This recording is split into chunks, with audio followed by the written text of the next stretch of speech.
Buonasera a tutti, benvenuti a questa conferenza stampa del terzo giorno del torneo Rudi di Pesaro. Abbiamo qui di nuovo a disposizione i nostri coach e a caldo subito dal campo, subito intervista. Allora partiamo con Coach Anfora, che è la sua squadra è la prima a scendere in campo questa mattina. La partita? Giornata piena di emozioni, contrastanti, sconfitte e vittorie. È partita con una brutta sconfitta degli Under 15, partita sottotono. Tant'è vero che uno degli allenatori ha consegnato le dimissioni della Presidente. Una battuta da parte della Presidente sulle dimissioni? Adesso valuteremo a fine torneo con lo staff tecnico per capire se è il caso di accettarle o meno.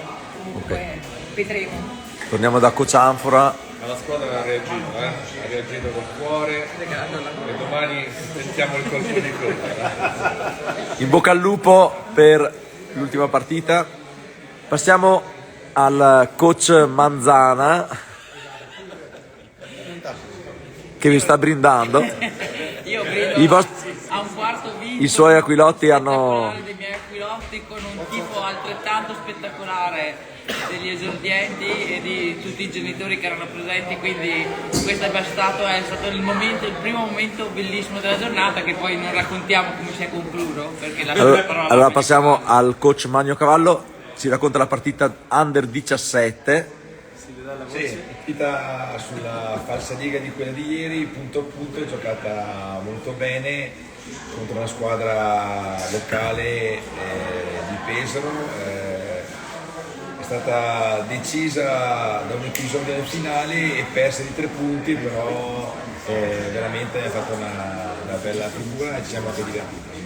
Ma arriviamo al momento clou, la semifinale per l'accesso alla finale primo posto degli esordienti. Come è andata, coach?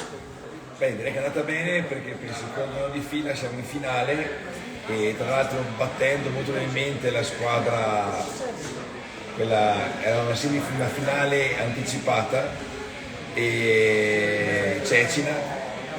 Siamo riusciti nell'impresa, dopo aver perso il primo quarto, a vincere tutti gli altri 5 quarti e di fronte a un tifo che sembrava di essere a Zagabria, perché ha un po' di conoscenza. Bene, una battuta anche dal coach Anfora, che l'anno scorso ricordiamo è stato l'allenatore italiano meno battuto con gli aquilotti. Magno per ritornare allenatore vincente.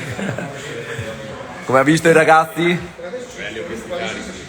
Domani siamo pronti, grande finale. Bene. Chiudiamo il terzo giorno di Pesaro con la battuta della presidentissima della Rotagliana. Cosa augura ai ragazzi? Sicuramente tanto basket e un in bocca al lupo per quello che sarà la giornata di domani, e comunque stanno lavorando bene e ci aspettiamo il meglio. Una carrellata anche sullo staff. I nostri assistenti. Un saluto a tutti.